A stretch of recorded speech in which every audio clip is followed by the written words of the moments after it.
Okay, we're live.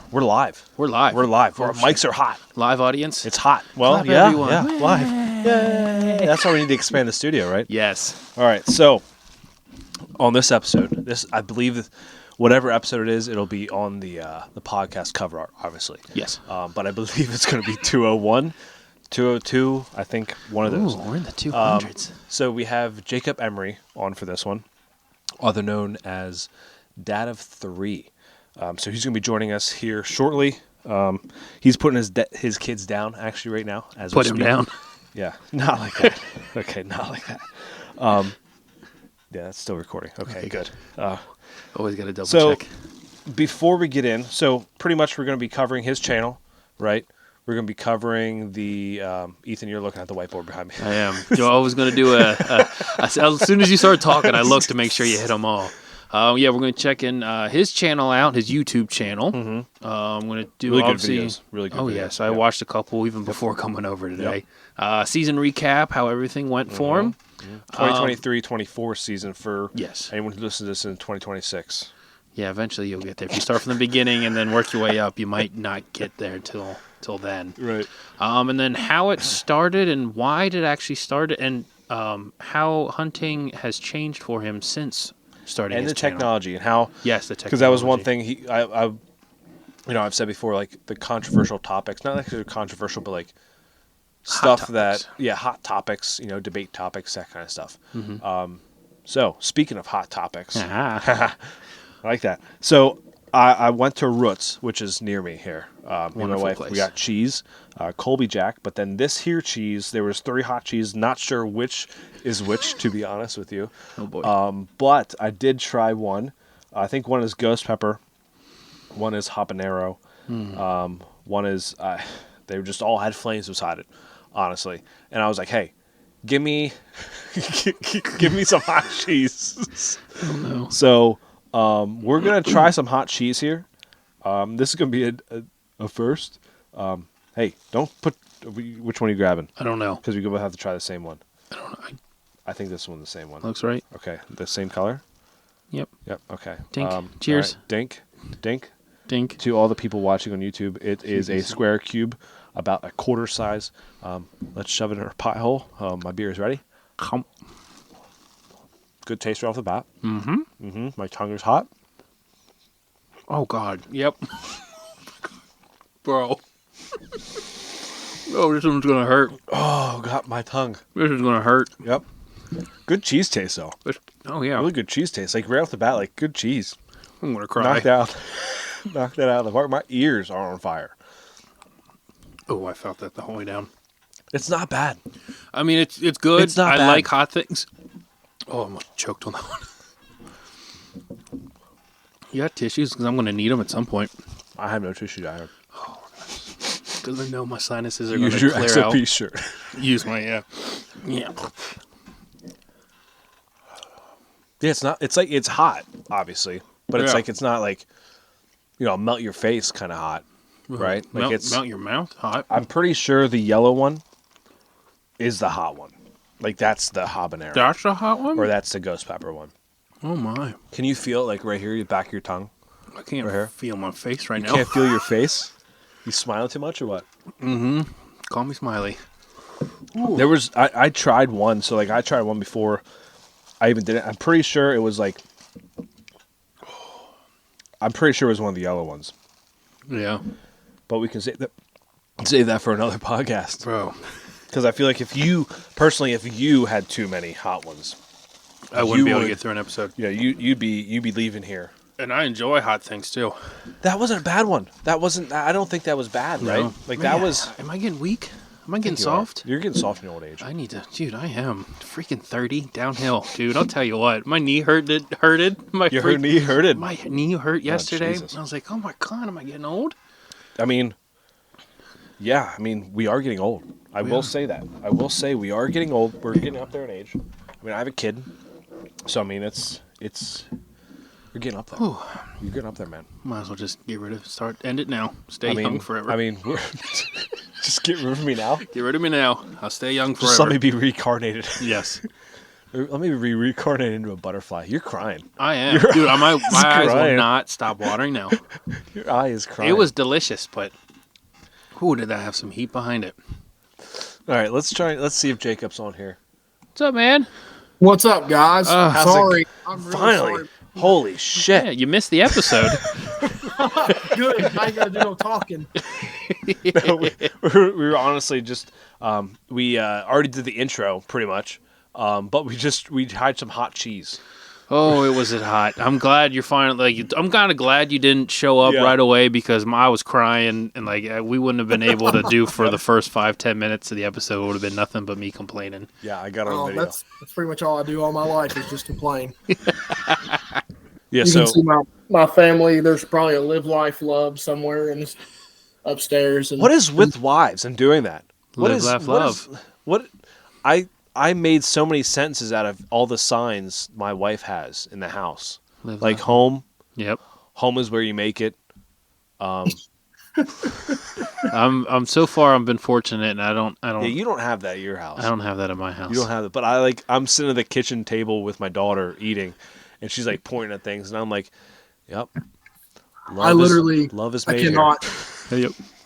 I cannot fight her on decor because when I met my wife, I basically moved in right away. Right. Okay, I just bars my way in. It's like, okay, cool. This is where I'm gonna live now, and we hit it off, and things have been great since. Yep. And she's never dated a hunter before me, so she doesn't understand like the whole there's a dead animal on my wall. So we agreed on 2. Yep. And there's 5 right now. Solid. And there's 2 more in the closet. And it's a good thing I didn't kill nothing great last year because I don't know what I'm going to do with them until we get a different house because she done threatened to take some of them down, but I think she's gotten used to them now. So it's kind of funny, like the really good hunters, like I see like some people like they have all these mounts on the wall and like they buy new houses just to be able to fit more mounts on the wall, and I'm like, holy crap! Like I'll build another shed. Yeah. That's where I'm at with the next house we get is like, I just want a basement. Yeah. Yeah. So like, and she wants me to just have a basement so she doesn't have to look at it. And like I said, I've got 2 more in the closet and they're in there because they look so bad. I let a guy do them that I had no business letting do. Oh no. And they're awful. They need to be redone, but I couldn't get away with another one. She's like, whatever's up here, if you kill another one that you want to put up, one of them's coming down. So. It's like you gotta like exchange them out. It's like a Walmart exchange return. Yeah, it's funny because there's those 2. Okay, those are nice ones. Yep, I keep them You up. go around the room and it's just like they just keep it looks almost like creepy up here at night with all their shadows and whatnot. Yeah, she swears they're all looking at her. Well, I do. I feel like I'm looking at my only shoulder mount right now, and I feel like it always looks at you in the soul when you look at it. Oh yeah, they follow. Oh, the eyes follow. That's why I kind of like European mounts, to be honest. It's like they don't have eyes to follow you around, so you kind of just like, oh, that's just a skull on the wall. Yeah, no big deal. Eyes don't follow me around. Yeah, I'm starting to lean towards those a little bit more. I like them as well. I'd like to have like a cedar tree in the corner, like with like all the limbs cut off, and just like put all those like individual skulls up it, and like have that's the European spot. Yeah, whatever. That would be cool because I got 2 in North Carolina this year, and that's what I wanted to do. I wanted to get because the pine trees in North Carolina are different than the ones here in PA. They're like, I don't even know how to describe it, but like they have longer trunks before the limbs actually start coming out. Okay. So like I was going to try and get something from there, but I couldn't find one down there to bring home. But I wanted to do that with the 2 European mounts that I got and put them on it because I think it'd be pretty cool. But that'd be sweet. Definitely the pine or oak tree with the European mounts on is an absolutely sick thing to do. Like in any man cave. That's cool. Oh yeah. Yeah, my wife. I have one the only black squirrel that I've ever shot. I have that a full body mount, and that squirrel is not allowed to be anywhere. It doesn't have one eye either. No, it has 2 eyes. Oh. Yeah. It's missing a couple of its claws because the cat got to it and started chewing on the claw, and I was like, you freaking kidding me? But that squirrel's not allowed to be anywhere where my wife goes on a daily basis because she is convinced it's going to come back alive and kill her. I'm like, so it's sitting in a room. That's racist. That we don't. Yeah. If it was a blonde squirrel, that would not be a concern. Or if it was a white squirrel. Yeah. A white squirrel. Well, Like, no problem. come on, no problems there with the white squirrel, but the black squirrel. Let me bring that up to her real quick. You lay best down. be bringing that up. Like, You we got don't to do find that. out who you're married to. We don't do that in this family. Put the foot down there. Like, foot down. This squirrel's going to go where I want it. You would throw her off. Next time you bring that up, be like, hey, what if it's a white squirrel? Yeah. She'd be like, shut the hell up. She'd just like, shut up. Knowing her, yeah, she would. Yeah, she goes, it's a squirrel, and it's going to kill me. That's all I know. I was like, it's dead. No. She read, of course, and her logic and reasoning behind it, she's a huge reader. She reads books all the time. The one book she read was like, not necessarily like a horror book, but like there were some horror aspects to it, and there were animal mounts in the house, and one was a squirrel that literally came alive and attacked a woman's face. So I was like, is it Pet Cemetery? No, it wasn't Pet Cemetery, though. No, it wasn't that, but it was in the book, and apparently that she read, and I was like, you gotta stop reading. I was like, you gotta stop reading those kinds of books. I said, read the lovey-dovey ones or something. I said, but that's no more horror ones with mounted animals, because then you're not gonna let me do anything. If she reads the lovey-dovey ones, that's bonus points for you, kind of. Exactly. Right. It benefits both. I gotta think for me too, you know. Benefits both of you. No more Pet Cemetery shit. No more. Yeah. No more of that. Yeah. All right. So anyway, let's Jacob, welcome to the podcast. Yes. That was complete. I don't know if that was going to be in the podcast or not. Intro part 2. I feel like that has to be in it now. Oh yes. Because that was a great conversation. I don't know. There's a part in there I don't want people to mistake me. Might cut that out. Yeah. I can bleep it out. Yeah, we're good. I can bleep it out. So, man, you're creator of the Dad of 3 YouTube channel. So yes, sir. I've watched it. Ethan has recently stumbled upon it because I sent him to him. Mm-hmm. He's not a big YouTube guy, so he recently just started watching your channel. Yeah, I watched, I think, a bunch today. So before we get into the meat and taters of the podcast, introduce yourself to us and the listeners of who you are, how you got into hunting, and how even the channel came about. So my name is Jacob Emery. Like you said, I did kind of start the DO3 kind of thing. I'd say about 2019, I got into hunting just like everybody else. I took an interest to it. I got my granddad to get me out there. It all started with a couple Primos and Monster Buck VHSs that my dad would watch while he was out working on the tugboat. He's gone for 30 days, home for 30 days, and he'd do anything past the time, even though he's not that big of a hunter at all, actually. He just, whatever you could watch, you watched. Yeah. So after that, the fire was lit, killed both my first deer and first turkey in 2001, and it's just not done that much stonewall since. I'm 33. Like I said, I've got 3 kids.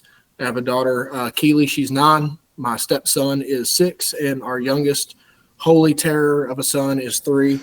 And he is the one that is a pain in the ass to get to go to bed. So that's why I was on here late. Man, well, that's I can really resonate with that. I don't have 3 kids, obviously. Don't really want 3. Put it that way. It's great. If you do, this will happen. Yep. I mean, I think it's going to happen no matter what. It runs it's like genetics. Yep. My dad always says he has a monkey butt on his head because he gets the bald spot on the back of his head. So, I mean, I think if I get to that point, I'm just going to shave it off. I think that's just a given. I think I'd rather be bald than anything. That's what I did. But, yeah, I mean, you put a lot of time into hunting, and that's what I love about your channel. You're a normal guy. You have a full-time job, and you started this YouTube channel, and that's freaking awesome. So when you first started 2019, what was the reason for starting? Like, you were just like, I just want to start this, or like, what was the reasoning behind starting it? So I had actually been a part of a show long before that, the Hunting Grounds.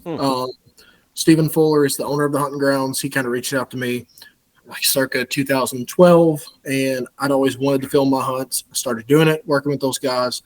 Everyone on that team is still like my best friend. Like, I'd do anything in the world for them. We just had a big turkey camp here in Indiana, and we had a great time, and there was no ill will when I left. It was just like, there was just some things like I didn't see eye to eye with. Right. Mm-hmm. And when it starts feeling like a job, it's time for me to get out, because what I do now, at any day I could drop it and I'm still going to continue to be the same person I am. I'm going to hunt the same way that I do. Nothing's going to change. Money doesn't influence me. Connections don't influence me. I try to be as real as possible, and I hope that's what people see when they watch the videos. But I gathered a conglomeration of self-filmed hunts, from 13 to 19. A lot of those aren't used on my channel now, but I already had that kind of like portfolio there that when I started mine, it was like, bam, here's 25 videos I can start my channel with. Right. Hindsight 2020, if I understood how YouTube works, I would have slowly released them, because I kind of stunted my channel. Yeah. But the channel's not really big. I'm sitting at like 6,300 subscribers. There's a lot smaller ones and there's way bigger ones. But I personally like my style when it comes to watching other people.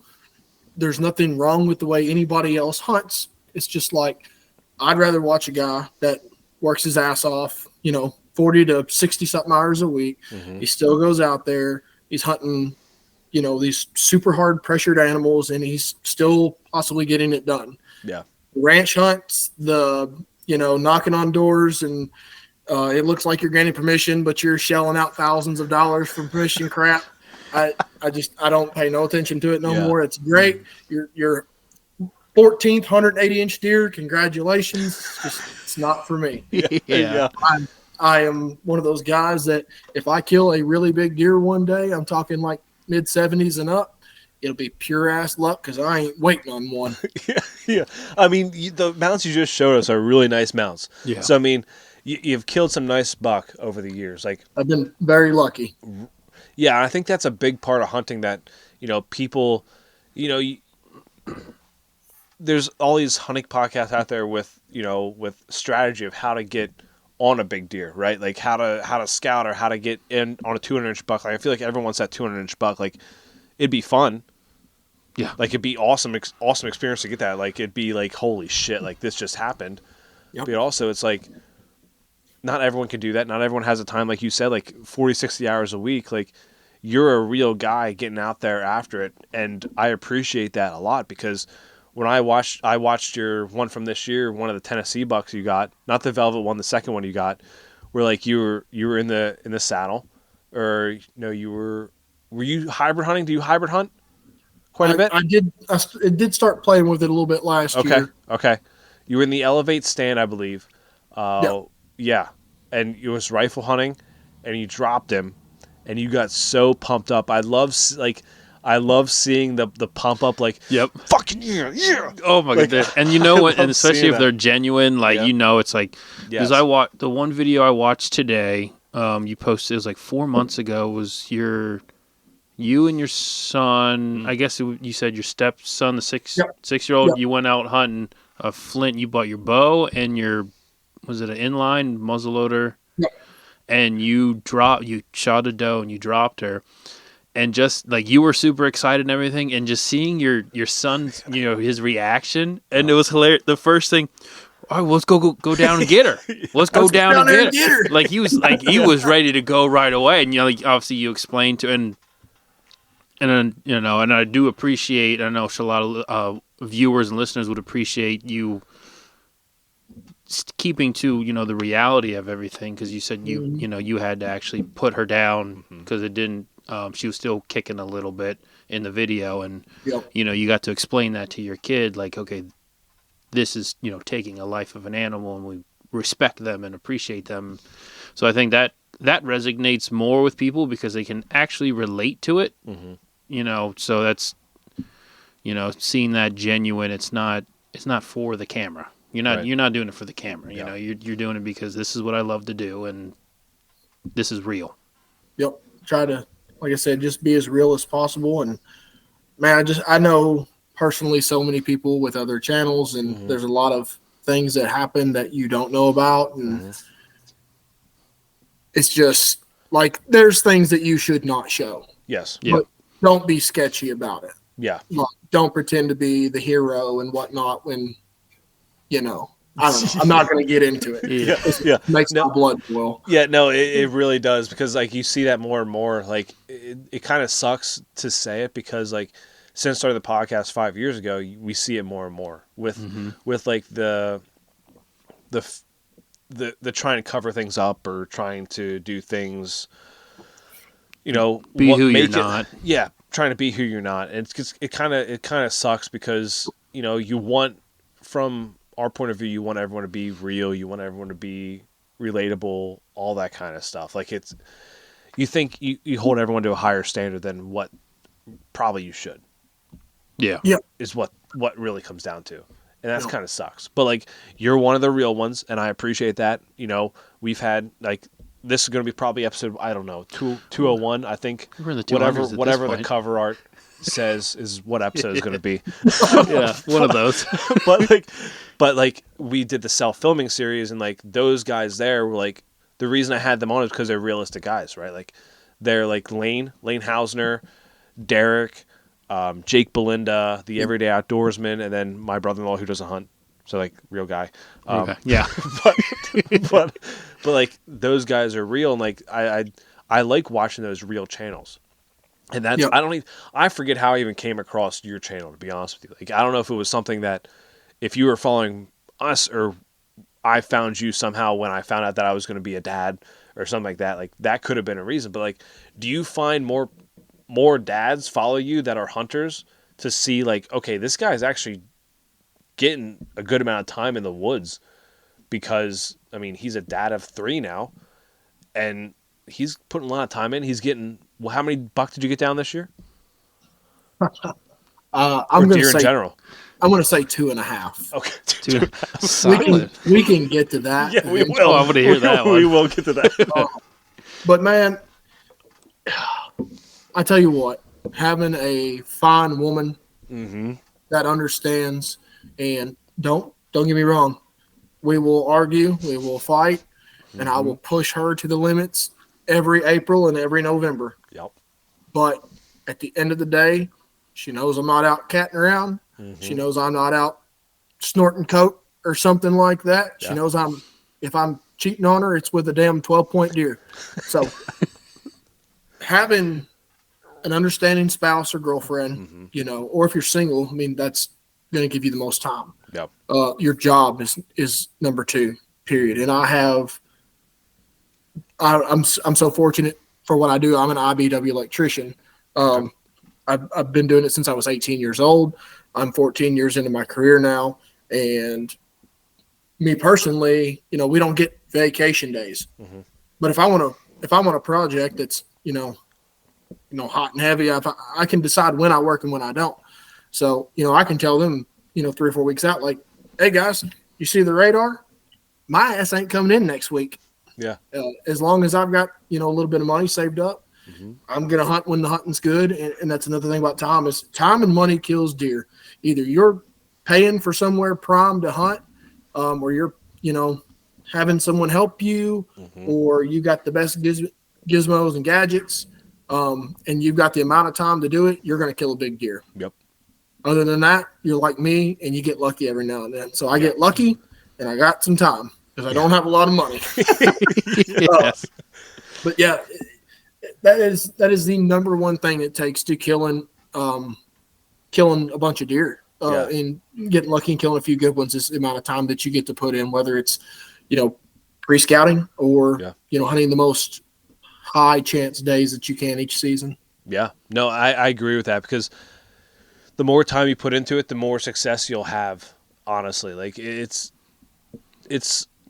I enjoy the process of getting out there and just scouting and putting boots on the ground. Like, so you traveled to how many states this year to hunt? So the states I hunted this year, I went to Tennessee, Kentucky, Indiana. Then I went down to Alabama. Okay. And right at the end of the year, like right before New Year's. Okay. So 4 states. How much time scouting do you put in for those states? Like, is it just one of those things where you do a lot of e-scouting, Or is it like one of those things where you put a good amount of time in for like run cameras or put boots If on the it's ground? if it's over 2 hours from the house, Yeah. I'm e-scouting like Okay. crazy. And that's not just like looking at OnX, Spartan Forge, or Google Maps. Uh-huh. Talking about, you got to look at the logistics of like, Mm-hmm. look, I'm looking at counties. I'm looking at WMAs with like harvest numbers and stuff like that. And there's a multitude of things. I'm looking at access. One of my favorite things that I do e-scouting is like, you can click on the little person icon on Google Earth. Mm-hmm. And if the road lights up, you can click on that spot and it will take you down there and actually look around that area. So oh shit, I can put my water feather boat right here, right off this ditch, and go up here. And I don't have to drive 4 or 5 hours to go find that stuff out sometimes. But if it's a remote area, sometimes there's nothing you can do. But yeah, I do a lot of e-scouting on different apps. But other than that, like Indiana, Kentucky, Tennessee, those are my cream of the crop places that I kind of stick to. Mm-hmm. I know those like the back of my hand. I'm always going to go re-scout them and mainly just try to put eyes on things and run cameras. Just because I'm a homebody. Once I find a spot, I'm not one of them guys that I got to go find something new. No, this works right here. This pinch point works every freaking year. I'm going to be right here November 1st through the 8th. Like, no questions asked. But I do a little bit of both. Okay. All right. Yeah. Especially being in Kentucky, when crops rotate and season comes in early, you've got to get out and put eyes on fields and things like that if you want to hunt a pre-season or an early season buck. So you're pretty much like, I would say, like the PA rifle hunter. Like you have your spots that you're going to stick with. Like you have those like, okay, this spot produced the past 2 years. I'm going to go sit that spot again. Oh yeah, I do that still. I still do that every time. Like, I've seen deer. Yeah, I've seen them here. So looks like I'm going back here every year, every time, no matter what. No, even if I get something or not, I'm a creature of habit. Mm-hmm. I have my certain spots, no matter what I'm hunting. It's like, all right, I want to go here, and then I'll go here. And I know I should probably go other places, but I'm going to stick to these 2 spots. That's the only thing I stick with. Oh yeah. Yeah, I mean it's one of those things that like PA is primarily rifle. Like it's slowly growing into an archery state. It's rapidly growing in an archery state, I think. Yeah. With the caliber of deer that we have up here. But I mean, I for me personally, like, do you find yourself asking more you ask your wife all the time? Like, I'm sure your wife probably goes like, I feel bad that you're asking me to go out hunting. Because like my wife does that. She's like, I feel bad that you're asking me to go out hunting all the time. I'm like, but I it's just who I am. Like, I'm not going to just say, hey, I'm going out this day. Just like, and that's inconvenient for you, Right. I always try to just base it on the situation. Like, yeah. What do we have going on? How are the kids or any of the kids feeling bad? Have one of them, been on a terror lately? And I've gotten to the point in my life where I don't even want to get out and go if it's going to piss her off. Yeah. Because I'm not going to have a good time out there if I know that back home she's upset. Yep. Like, I will not have my head in the game, and I'm going to screw up, or I'm just going to just wear myself out in my brain the whole time I'm out there. Your best bet is to get shit done around the house. Yep. And be as good as you can and help out as much as you can. I'm the kind of husband, like, I'm working 12 hours right now around the clock, like every single day for the next 3 weeks. Yeah. So I'm not picking up the kids. I'm not dropping off the kids. I'm not doing the dishes or laundry or getting dinner done at all for the next 3 weeks. She's picking it all up. Yep. So you bet your ass when this job's over, I'm going to be picking up the slack and showing like, I'm still here to help you, blah, blah, blah, blah, blah. And I'm really going to be kissing ass and doing all that stuff even more than I should be when it gets closer to prime time. And she knows. She's not stupid. Yeah. She knows the drill. But I really just try to look out a week or two in advance. And I don't want to go hunt an 85-degree day in mid-September. It's a waste of time. It is. I know it's going to be because I can sit here and look at all these deer on my wall. I can think back to all the hunts I have and how many encounters did you have with a mature buck? None. Yeah. Literally in the last 20-something years, you've had none. Why are you wasting your time? Do you want to go shoot a doe, whatnot? That's different. I have places that are easier and closer to the house. That way I'm not getting home an hour after dark. Blah, blah, blah. I could go on. Just high opportunity hunts and just picking those dates the best you can. Yeah. I wholeheartedly. Oh, hey, hello there. Well, who are you? The cat has joined. This is my good luck charm. God, He's fat. Look at him. That chunky boy. Cat eyes are so weird, man. The way they just glowed right there. Yep. Like they glowed like greenish blue, and I'm like, I hate fucking cats. Oh, I love cats, I man. hate cats so You hear much. that, Jet? I used to so when as a kid, like we had 2 cats, and I was always in charge of cleaning the litter box, and I absolutely hated it. So like I could not wait to move out of that house. It's like a treasure hunt. Oh God! Hey, you don't know what you're gonna find in there. No, but the thing is, I never wanted to do it. I never wanted to go down there. They're not even my cats. I was thrown into it because they were my sister's cats and my mom's cats, and I was thrown into it to go clean these litter boxes out. 2 litter boxes, for 2 cats. I clean mine most of the time. Sorry about that. No, it's okay. Cats get me fired up. Yeah, I clearly. Holy cow! Oh my gosh. Where was I? But yeah, on your point about getting everything done and around the house and everything. Like I'll even go up to my wife and was like, hey, like I'm thinking of going up, go up to the cabin this certain weekend or whatever. You have your day-to-day stuff that needs to get done. I said, but what needs to get done between now and then? What do you want to get done, whatever? And I literally come home. I work 3rd shift. So I'll come home. Oh, yeah. It's fantastic. I've been doing that for the last 2.5 years now. Been there. I'll come home, and she has a list, like the day of the week, and there's a list of things that you need to get done. And, some of it's simple, like dishes. Or she'll put down lunch. We'll get lunches ready for when I take a lunch to work or something. So I'll go through the list, and I'll get everything done. I'll say, give me a list of what you want done or what needs done between now and then. And as long as I get that done, off to the cabin I go. No issues, no problems, So I always make sure I'm like, I'm going to leave you alone for an X amount of time. Right. You work. I don't need to throw all this stuff on you, plus work and everything. Yeah. So I was like, no, let me help you out as best I can. I really try to keep my trips to like three and a half days minimum. Yeah. A lot of guys will say, well, you can't get it done in that amount of time. No, I can't go and find a 150-inch deer in 3.5 days and kill him more than likely. I'm not looking for that when I go out of state. I'm looking for a fun hunt, an adventure, and something that is going to produce a cool hunt to relive and watch. And now I'm out of there, and I've done what I wanted to do. I'm tickled to death with 110 to 130-inch deer any day of the week, anywhere out of state. Dude, I'm right there with you because the buck I have on the wall right now, like I'm looking at him, like the 2 8s I got from North Carolina, like they got me pumped up so much. Like when I saw the first one come out, I thought he was in my eyes, I thought he was like a 150-inch buck. Cause like I look up and I'm like, holy fuck. Like the GoPro running. I remember calling my wife, like I have it on the video when I post the video and I didn't realize I said it, but I like on the video, I said like, oh my God, he was freaking huge. Like, and like, to most people, like most hunters, they're going to look at it and be like, I mean, that's an okay buck. Like, to me, but like when I saw him out there, like it kind of reminds me of like the one you shot your second Tennessee buck. And you're like, oh, I thought he was bigger than what he actually was. The one from this past year? Yes. Yeah. I shot the wrong buck. Yeah.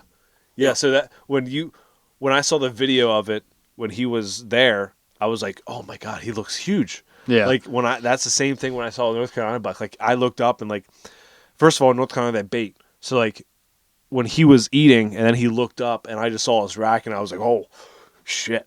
Like pulled the gun up and like just safety off and bam, shot him. So like, I like that because whatever gets me pumped up, I'm gonna shoot. Like with the bow, I haven't shot one with the bow yet. I shot one with a crossbow, but I haven't shot one with the bow yet. And like I almost shot a half rack, which got me pumped up. Like the tree was like shaking after he walked away or ran away. And I was like, that's what the kind of experiences I want. Just something that gets me pumped up. And that's, the score doesn't really care to me. I don't really care. Like it doesn't really matter to me. Like I tried measuring one of my bucks, and I was like, I got him all taped up, and I was like, I don't even care anymore. This is too much work. Take this thing up. I'm done. But like that's very relatable, and I think that's very relatable to. I only think like maybe 10% of people, 10% of hunters really care about the score. I don't think there's a huge number of people who care, because people who are on podcasts, not all people who are on podcasts, but like people who are just out there and pushing things all the time, like I feel like they really care about the score more than I think. I feel like more people care about maturity of a buck than they do a score in the hunting industry. Yeah, I agree. I always score my deer just so like I know. Okay. So like if one pops on up a camera, like okay, I'm hunting this caliber of deer, Right? More than likely. But like I said before, man, a lot of times when I'm closer to home, I care more. Yes. Because like I've got more time to hunt that deer, so I should be a little bit more picky. Mm-hmm. When I'm out and about and whatnot, it's not a big concern to me. Now, obviously, I don't want to shoot nothing too small, too young, whatnot, because at some point it's just like, well, you just shot something to shoot something, Right. And trust me, I've done it. I did it this past year. That's the half buck I'm talking about. Yeah, man, it's all about the hunt and the way it unfolds and whatnot, and the work you put into finding it and getting it out. And I don't know. That's me. And it's funny. I'm seeing this big transition because we all grew up watching Lee and Tiffany. Yeah. We all grew up watching, Michael Waddell and all these guys. And you're like, these are the greatest hunters in the world. It's like, well, they're hunting the greatest places in the world, I still like some of those guys, but it's like, if anybody had that property, they could do it too. Yeah. You know what I mean? Mm-hmm. But and I hate to be like that because I'm probably wrong in that aspect, because you still got to know how to hunt these deer and their habits and stuff like that. But you know what I'm saying? Yeah. But I mean, so in this could be a little rabbit hole. Let's do it right now. We always go down a few. So with we dive down. But so with the Lee and Tiffany's, with the Drurys, all that kind of stuff, they have a lot of time they can put in for those properties. Like if they have their life. Right, that's their livelihood right there. Like they make money off producing content for the outdoor industry to do that. So they also have a lot of cell cams. I know there's a big thing right now about cell cams. Like it's always going to be a thing about cell cams. Cell cams can like I don't think a lot of cell cams can affect hunting in a way. I think it's more like if you have a property like the Drurys do or something like that, where like, okay, you can pattern this buck based on a cell cam and be like, okay, he went to bedding this night. I'm going to go in here because the wind's going to be right here and I'm going to go hunt that. But it still takes a lot of like scouting and work to do that, to figure that out of where that deer's coming from. But man, like they can run cell cams everywhere on that property, especially if they're making a business out of it. Like if they're doing it for content stuff, like, and that right there, where it's like, if I guarantee you, I would put my life savings, which isn't a lot. I would put my life savings on it, that if I had access to that property, if I had the access to the amount of cell cams they had, I could kill a extremely nice buck just like they could in a year.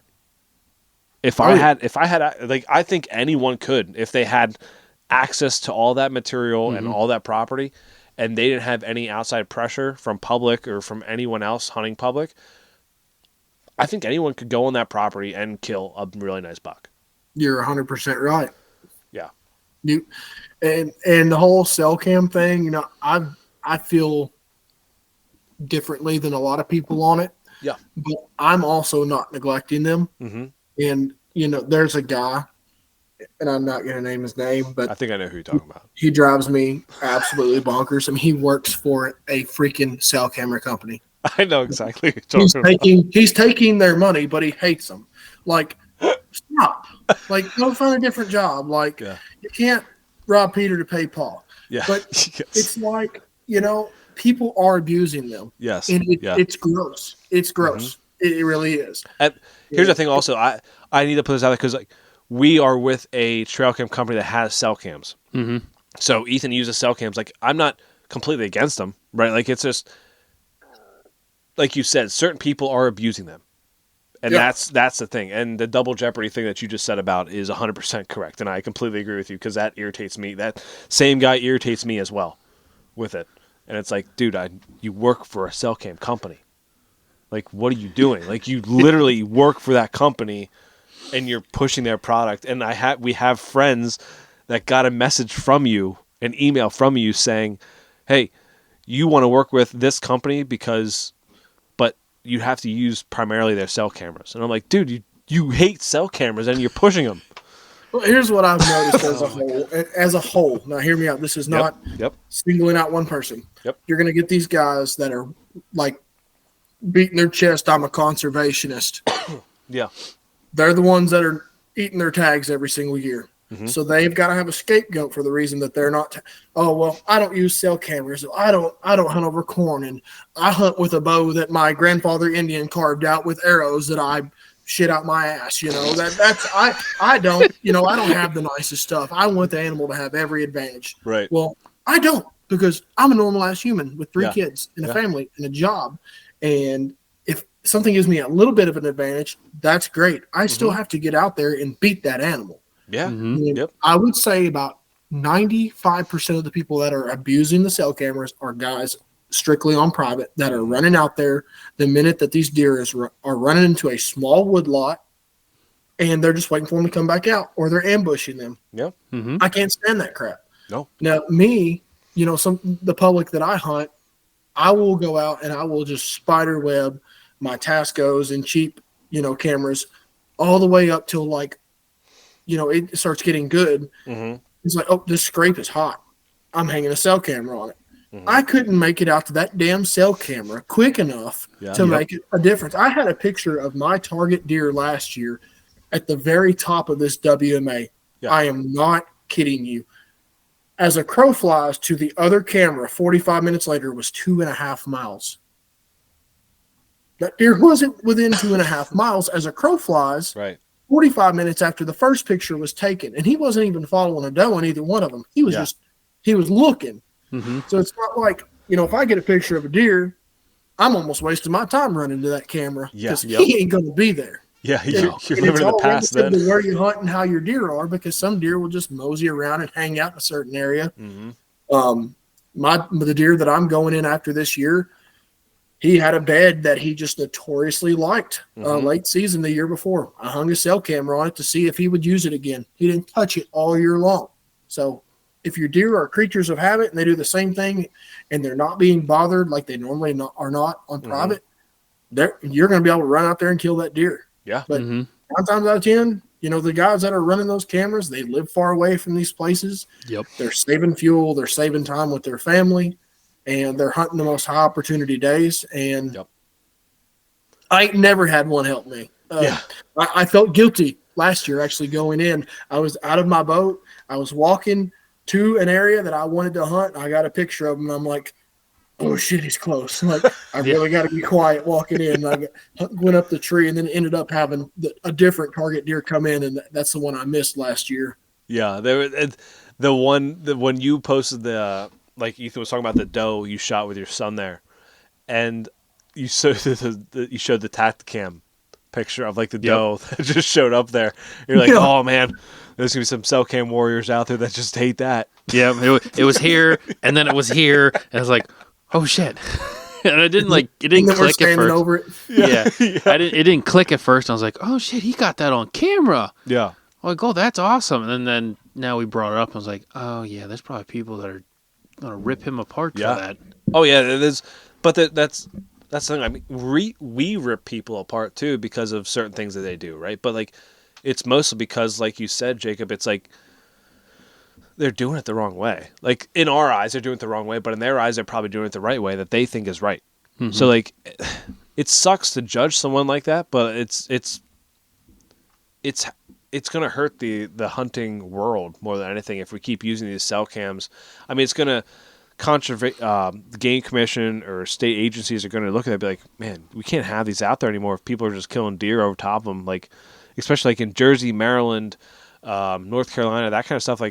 if you can bait down there, it's going to hold a deer there a lot longer. Yep. If you have a cell cam there, like you're going to get probably 50 pictures of a deer before you even get there. Like, and then you can sneak in, especially with the wind, like knowing where the wind is, like with these apps, like OnX, Spartan Forge, like they show which way the wind is blowing. So like you can sneak in to that bait pile and be like, okay, well, I'm going to sneak downwind of this thing. So that way I can just sneak up right up to it and it's not even going to know I'm there. So like, you want to know, Kentucky is actually, they're going to ban them on public land eventually. I heard that. And that's why it bothers me, is because the problem isn't on the public land. It's on the private. What I've understood, the reason they're going to ban them on public has nothing to do with the ethics. Okay. It's about property being stolen. And they're so sick of people calling about, somebody stole my cell camera. And then, they got to contact Spy Point or Tacticam to trace the camera, which goes back to the local police. Yeah. And they don't want to deal with it. No. They're not going to deal with it. So they're just going to shut it down. So if it gets stolen on public, sucks to be you. Yeah, I've had a camera stolen before. It's like almost like it was a Tasco. It was my first ever Tasco. It was stolen, and then right after that, a tree stand was hung literally right where my camera was. So I knew who took it. And like in my mind, I'm like, man, I should just take his stand. I should just take his stand. But I'm not going to say what I would do, but yeah. but I didn't. I was a good person. I didn't take it, but dang it, I know he probably still hangs a stand there. Because it was a really good spot. But like, yeah, I mean, you have people take cameras all the time, but it's, I don't know, why as hunters we can't just respect other people's property. Like, why can't we just, the one thing that irritates me, like PA here, you can't screw the things in the tree. So you can't screw anything into the tree. But people still do that and they put a camera on it. It's like, dude, it's almost like a gateway drug. Right? Like so if you start doing, they say if you start doing weed, you're going to start doing other drugs. All right. So if you start doing one thing illegal, you're going to start doing other things illegal. So like by screwing stuff in, maybe eventually you start doing other things illegal. Oh, maybe I can just put this block out there and just have a deer come in over the trail camera. No one's going to know. It's not going to hurt the deer. But then, 30 days before the season, I'll take it out. No harm, no foul. But then it's like you're still doing things illegally. It's just that progression. Oh, didn't get caught, so I could just keep doing that. Mm-hmm. It's that same thing. Like, okay, so I'll put a cell cam out there. I use it as this tool, but then you start getting, okay, well, maybe I can start doing a little more with this. It's that progression of like, what can I get away with kind of thing. Yeah. Yep. I don't know. I have a cell camera. I have 4. Yeah. So, I just have it up at the cabin's 3.5 hours away. Right. Can get there. So I just I'm never going to get there in time. But I just like having there just to see what, goes. I only have them sent to me once a day. That's all. I'm like, I don't want notifications. Super fair. Like, it would not take anything for these companies to get their programmer to change the app to where it comes in at 12 a.m. or 12 p.m. Once a day. And that is 100% fair because it actually, they make the hunting better. Oh, yeah, in my opinion, because you're not out there stomping around, bumping and educating your deer. You're not stinking the woods up. Mm-hmm. So it makes the deer feel more like deer, that they can just do their thing. So it's also an advantage for both, us and the deer. They're not being bothered, and they're going to be easier to kill once you go in there because they're not, being bugged the whole damn time. Yep. But it's a double-edged sword no matter the way you look at it. And I'm to the point where, like, at first it aggravated me just because of the time and the money it saved me. Right. And then I'm to the point where, like, I never kill like a giant anyways, which is what I'm always trying to find. Yeah. So I'm just going to go out there and hunt the hottest sign and shoot the first deer that makes me happy anyways, which is what I do every year anyways. Yeah. Mm-hmm. So I don't care at this point. They're a lot of trouble and they take a lot of time. I mean, I've got probably close to 20 cell cameras. Yep. Some of them still work, some of them don't, and I don't even want to think about how many regular trail cameras I got. I find trail cameras I put out 5 years ago that I forgot about. Matter of fact, I felt so guilty the other day in turkey season. I come across this Tasco.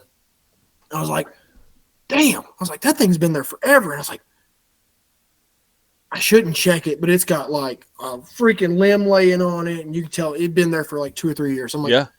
I got my card reader right here. Yep. It's April. It's not like I'm screwing somebody right in the middle of November. Pull the card out. This is my damn camera. Yeah. Son of a book. It's like, cool. Oh my god. I was like, and it had been taking pictures for like 2 years. Them Tascos are badass. Dude, I love Tascos. I absolutely do because like they still like the weather stripping will get messed up and I'll like go take it off. The battery's dead, turn it back on, put new batteries in, bam, fires right up. I'm like, man, Tascos Solid. Like, I don't really care. $28 $33, something like that. Yeah, 5-year warranty my ass. I don't need a 5-year warranty for a Tasco. Yeah. You don't need a warranty for a Tasco because nothing's going to go wrong with them. No, there's nothing wrong with it. That's all. But like, okay, so you said about how it make the hunting better. So I want to put this like an open-ended question out there for Ethan yourself and for you, Jacob, and even for myself. Would you, if trail cameras never existed, or if they were like, okay, you can either hunt with trail cameras, but you can only have this many, or you can hunt without trail cameras and you can spend this amount of time in the woods for whatever reason. Would you rather go without cameras or with cameras? Without cameras, it's not even close. Boom. Okay. Them cameras they are a distraction. Yeah. Do you think they will have? You know, it's funny. I've got a 36 by 48 inch map coming. It was supposed to show up today. It's not going to be here till Monday. Yeah. Just so I can hone in on what the hell this deer is doing that I'm trying to kill. Yeah. And I get a picture of him here, there, everywhere. You know, middle of November, and like, I don't know where to sit. Yeah. Like, I don't know what the hell like he's even remotely doing.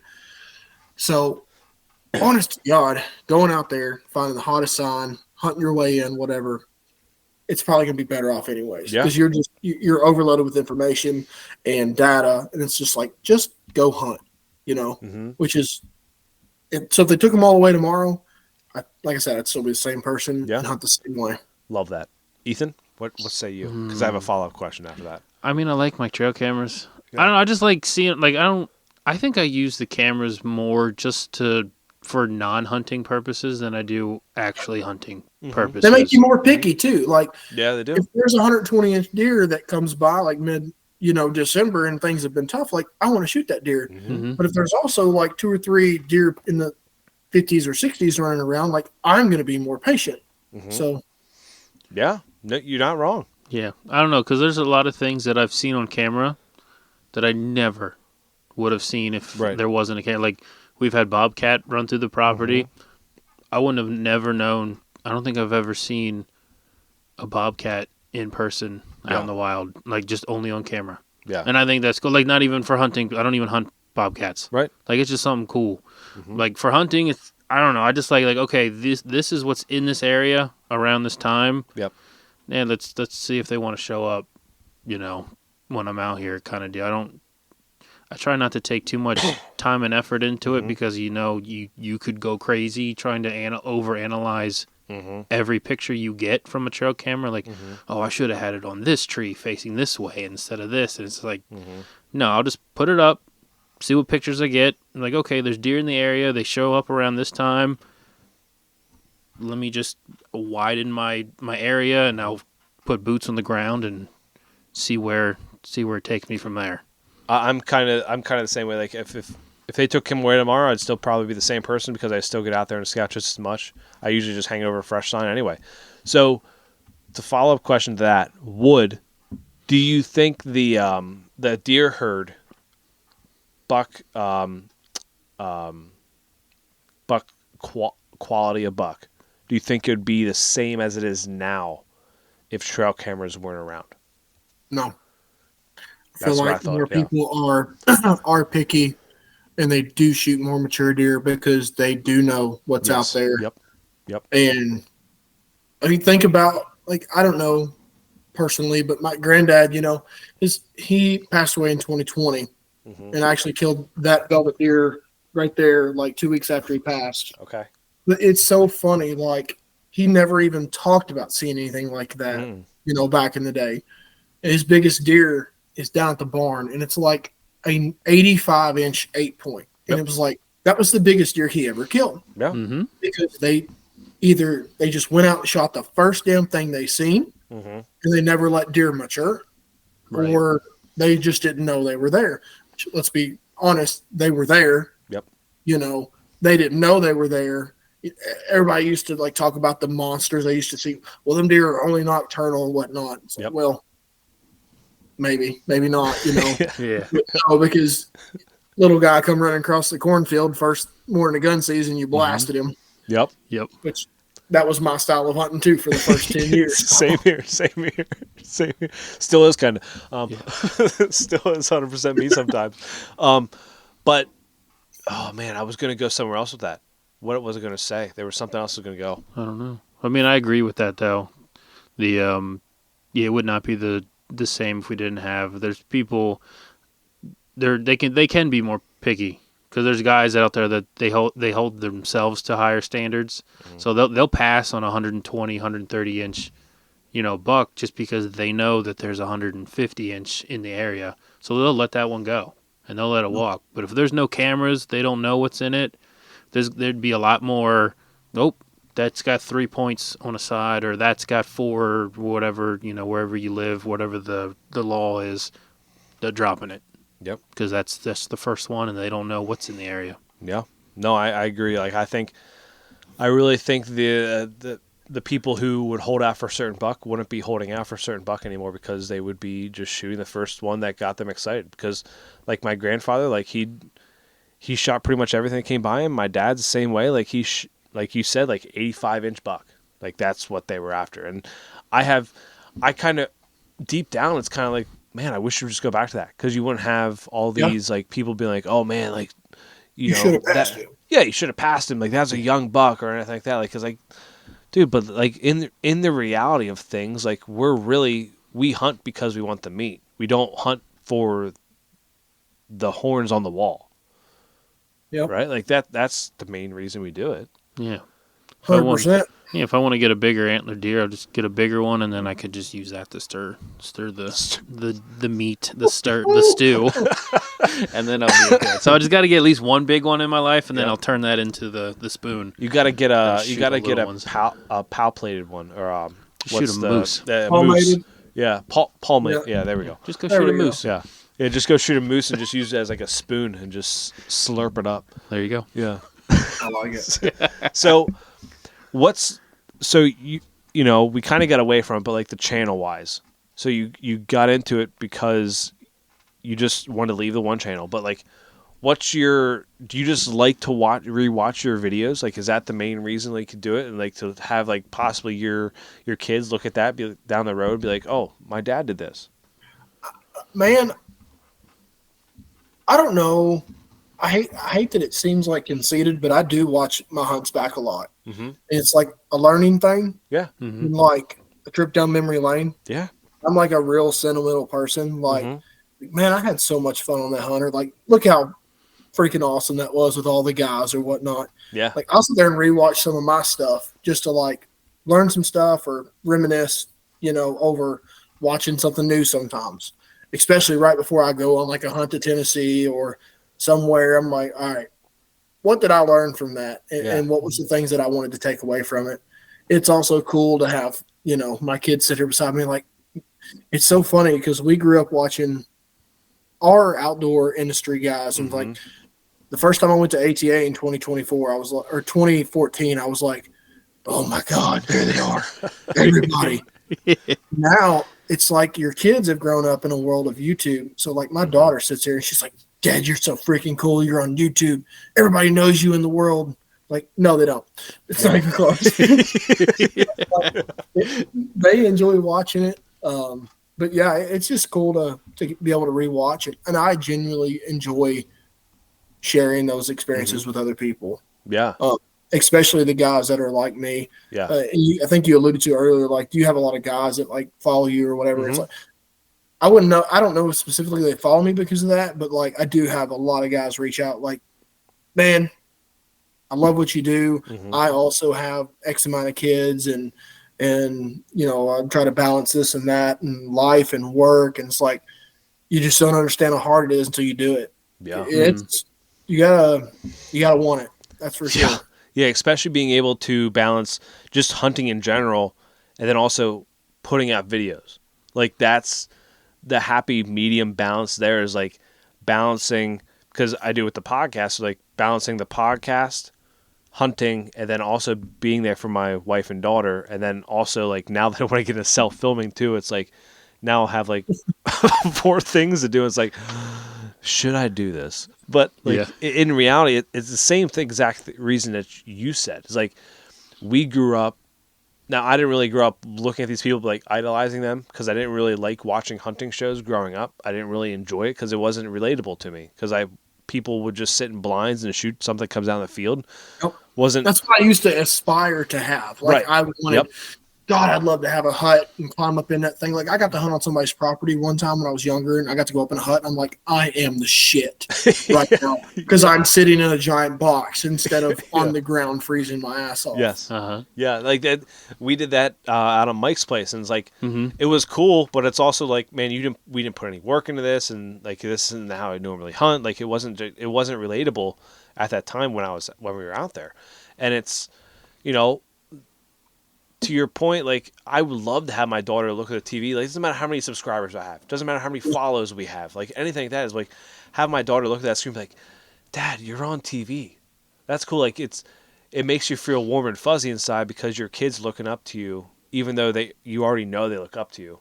Yep. And it's like, man, I'm a superhero in my kid's eyes. Like that's the cool part. I'll tell you what's something I've started to kind of like is I grew up in McLean County, Kentucky. Talking like I graduated with like 70 people. Jesus. Some people graduated with a lot less. Most people, like my wife, graduated with like 600 people. Yeah. You know, when I was young in my county and growing up and chasing these deer on small parcels, and there was some guys around town that would kill these great deer, I idolized those guys. You know, I didn't know how they were killing them. You know, back in the day, I've been like, or nowadays, I'm like, yeah, that was a little sketchy. He definitely didn't have permission there. But like, I've got that young group that's like right there fixing to graduate high school that just like eat my stuff up. You know, they're constantly asking me this and that. I'm like, man, I ain't nobody. I get lucky 9 times out of 10, but you know, I try to guide them the best way I can and be there for them. And so that's really cool. Yeah. Oh yeah. Yeah. I think that's one of the cool things. Like, getting those messages, like saying like, hey, your whatever episode really helped me out, and then they send you a picture of like something they harvested from watching that. Like I'm sure with your videos, like someone says, hey, like this video you put out, like it really helped me get on this deer or whatever. Like it makes you feel good inside. Like it makes you feel like it's almost like why I wanted to become a police officer to begin with, and now I'm not even a police officer. Like it makes like you want to help someone somehow. Like you just want to do that good deed. And when you help that one person out, it's like, holy crap, like this, it's all worth it then. So the deer that I killed, he's on my stepson's wall. I killed that deer in 2022. And I had killed the velvet buck, which is my biggest deer to date, 2 weeks after my grandpa passed. Yeah. And then I ended up killing that deer on Thanksgiving Day. And I cannot stand watching people cry on camera. Like they set their phone up and like I'm crying. But it just overwhelmed me. The GoPro was going and it hit me hard. Like it bothered me right now. Like I'm not going to cry, but it was just like, I'll never forget that moment. And just arrowing that deer and watching him fall. It was just like, damn, I call him so bad. Yeah. That's who I called every single freaking time. Man, I lost track after like 400 messages or DMs, whatever on Instagram. Like, dude, thank you. Like, nobody will show that shit. Yep. Like, and if they do, 9 times it's fake. Yep. Whatever. I lost my blah blah blah. Like, it gets better, or I appreciate you just being like open and honest. And I actually entered a film festival for Latitude at the Mobile Hunter Expo in Kalamazoo, Michigan last year. And I was fortunate enough to win it with that film of showing, that season of the season 4 Papa was the title of the film, was that deer, the buck in there. and then capping it off in Kentucky on the very final day Yeah. on a very subpar deer. But it was still just like, I felt like I knocked it out of the park that year. I had 2 really great years in a row, 21 and 22. I'll never do it again. Those 2 years cost me a lot of money. Yeah, I'm sure. Yeah.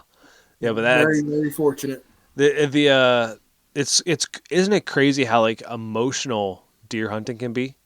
It is. Like it's absolutely insane. Like I remember my grandfather passed away, and I took his rifle out afterwards for like the first time, and like it was a random spot. Really never should have sat there, and like these 2 doe came out, and I shot the first time out with the rifle since I shot my first doe with it, and I shot another doe with it. And it's like, oh my gosh, like the emotions just ran over you. Like it's unbelievable how this connection goes deeper than just shooting an animal.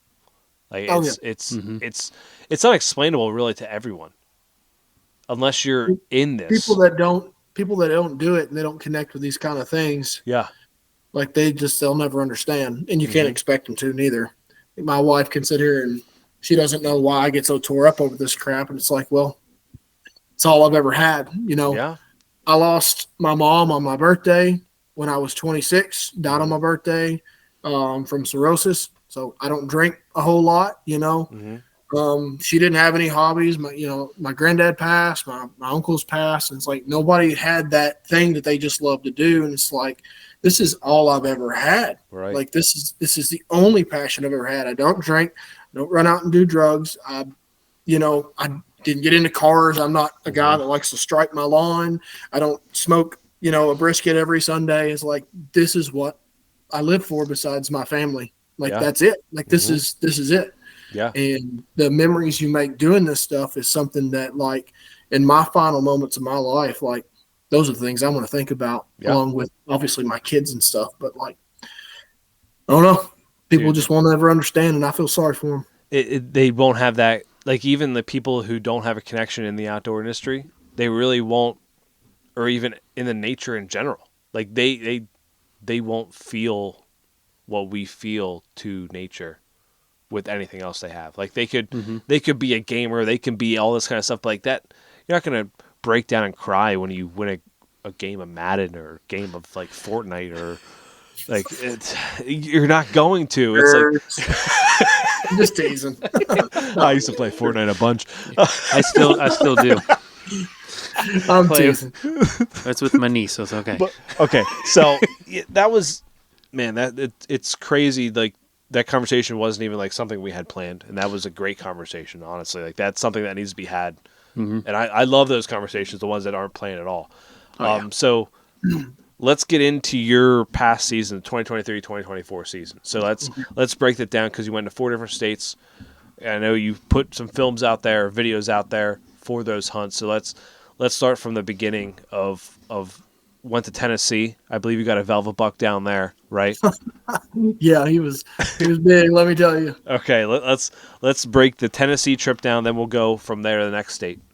So the Tennessee trip is something that me and Jacob Myers kind of started doing. You know who Jacob Myers is by chance? Southern Outdoorsman. Yep. Southern Outdoorsman. Yep. He actually invited me down that hunt years ago. I got to where I didn't even talk about this hunt so much because it was like, wow, they're letting you hunt these deer in August. This doesn't need to get out there. Yeah. And then it turned from like you could only hunt them with a muzzleloader to then you could hunt them with a rifle, which you could the last like 3 or 4 years. And now Tennessee is actually taking that away. So if you want to go down there and do it, you got to have your bow in hand, and you better be ready to embrace the suck of all sucks. Yes. I'm telling you, everybody and their brother, you tell them like, yeah, I went down to Tennessee and went to that early rifle season and whatever zone and hunted velvet bucks over soybeans. Yeah. Oh, it must have been easy. Yeah, it'd been real easy. We were in Western Kentucky. Yeah. But we weren't. That hunt is so much fun because all the guys come down now, all the guys from the hunting grounds. Jacob Myers will be there as well most of the time. Parker McDonald with the Southern Collective, I think, is his thing now. Yeah, I'd be up. So they all, like we all, either we're hunting together, sharing an Airbnb, or like we're kind of spread out. but me and the hunting grounds guys always get one together. And that's one of my favorite things I look forward to all year is just hunting with the guys because like I don't get to see them. We all live across the country. I get to scare the shit out of Steve like 40 or 50 times during the 3-day span. But that hunt has been really good to me. Every time I've been down there, I pulled the trigger. And I don't know if it's just because of my experience hunting velvet deer living in Kentucky my whole life. But I always seem to just get lucky. First year I killed one, a really wide deer. The taxidermist that caped him for me because of the CWD regulations, you take him back across state lines and stuff like that. He said it was probably 3.5 to possibly 4.5-year-old deer, even though the deer didn't score but like 100 inches. Right. He was a cow. I didn't get to go the following year because of my son. The next year after that, I shot a great one, hit it high, knocked it down, couldn't find it. Then, of course, I killed this one over my left shoulder in 2022. He scored like right at 167 the night I shot him. So a little fun fact for everybody out there listening, if you kill a great deer in velvet, do not cut the skull plate off. Cut it like a European mount, or just take it to a taxidermist and have them cape it off. Don't cut the skull plate if you're going to shoulder mount them, because when you do that, their antlers actually will shrink in a little bit, and the velvet will shrink like 7 to 10% as it is. So he finishes out at like 156. That's how much he lost. Wow. By the time Buckmaster scored him. But this year in Tennessee, I was feeling real sick the first day. I let everybody leave the Airbnb and I went out. I went to the spot. I killed my very first deer down there. And anybody that doesn't know about this hunt, it is literally 110 degrees heat index every single day. The mosquitoes, you're not far from like water, Mississippi River in some places. It is so bad. Like even the most dedicated people will be like, screw this, I'm out. And I'm easing back this, beanfield edge. I'm soaked because everything's covered in dew. The grass and the beans are like neck high. You can't even see the deer in the beans. It's not like you're hunting deer where like you can see their shoulder. Like you're looking for tips of antlers. You're trying to get lucky. Yeah. I get to this back corner and like we had just ran out of meat like two weeks before this hunt. And this freaking deer comes looking for his mama's tit. He is so small. I am talking like I barely could tell it was a buck at first. Yeah. Jeez. And I ducked down. I popped up my binoculars and I'm looking. I'm like, is anything behind him? And I looked for like 5 minutes and he's seen me drop down. He's just too stupid to run off. It's like, I've never shot a deer this small in my life. Yeah. I flicked the safety off on that 308 and raised up and dropped him. He was like this tall. And he had one spike and the other one was a little fork. Yeah.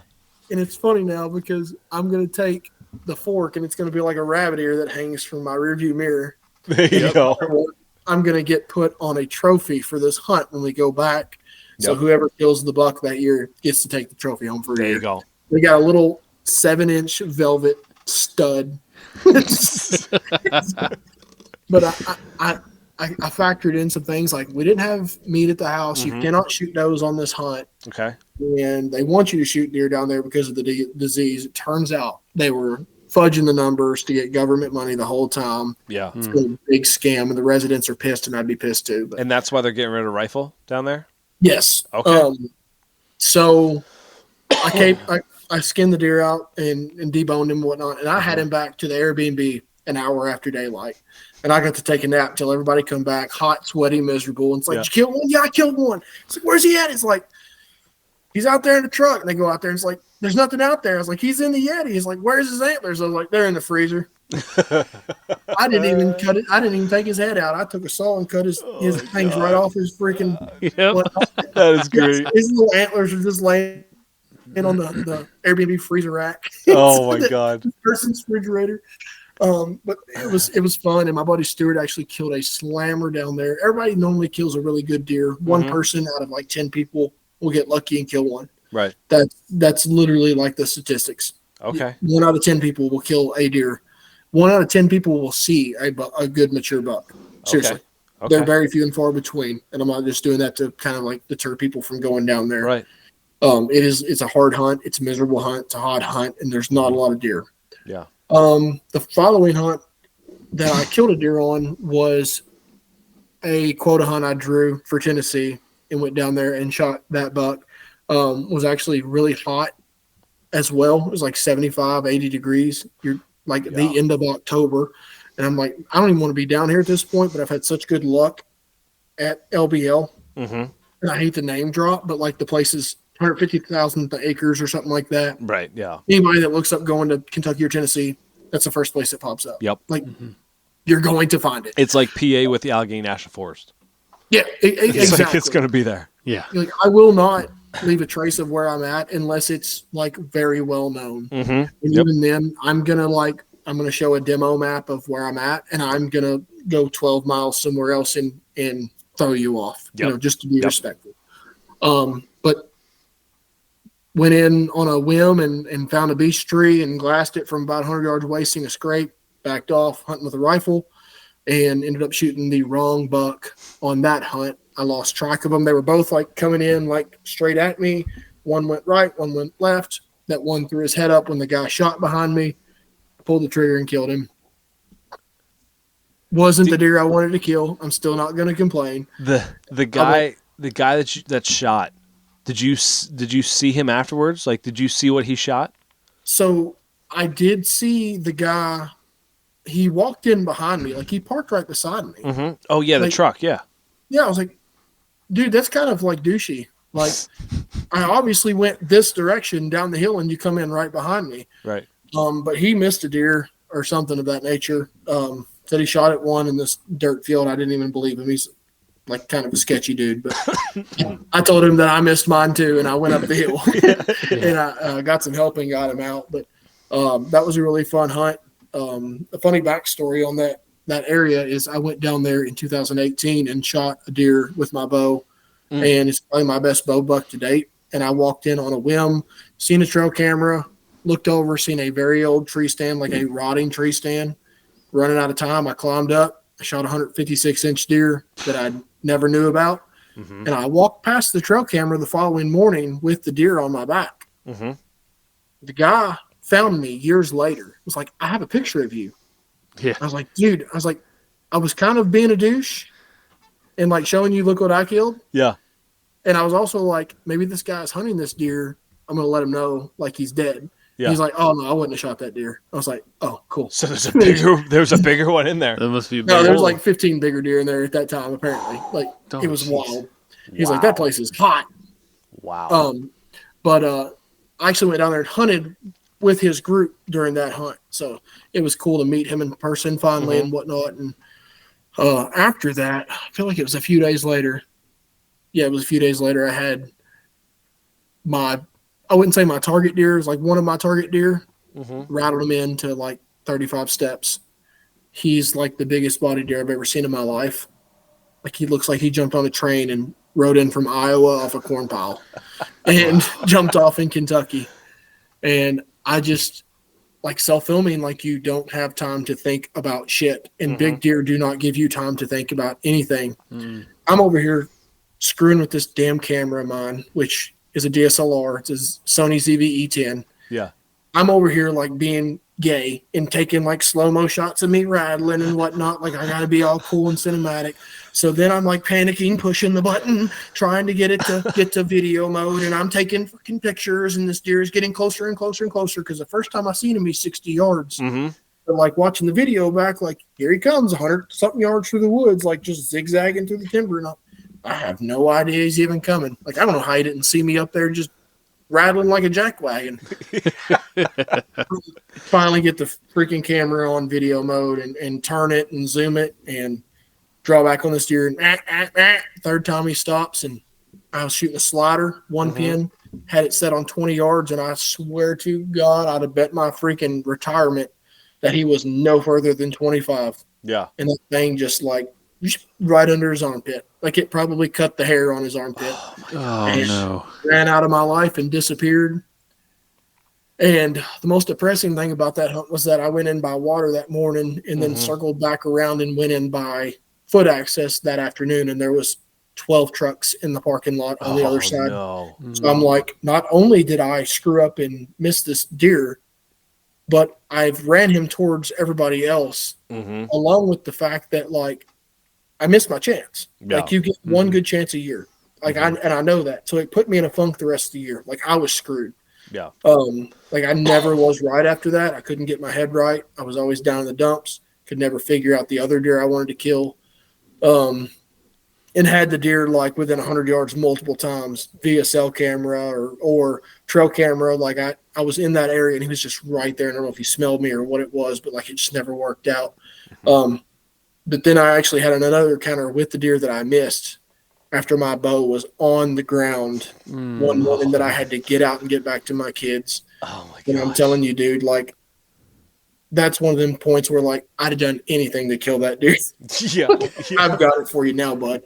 But I never seen him again on foot that rest of that season. Went down to Alabama, hunted with Jacob Myers and a couple other guys. Greg Mayhair with Meadow Creek mounts. Okay. For turkey hunting, he makes the mounts that actually will mount to your rib on your shotgun, so you don't have to drill and tap it. You can put a red dot on. Okay. Super good, knowledgeable dude. Yeah. Went down there and hunted in Alabama, a hunt with them on a couple of refuges. You can only hunt a few days a year with a bow.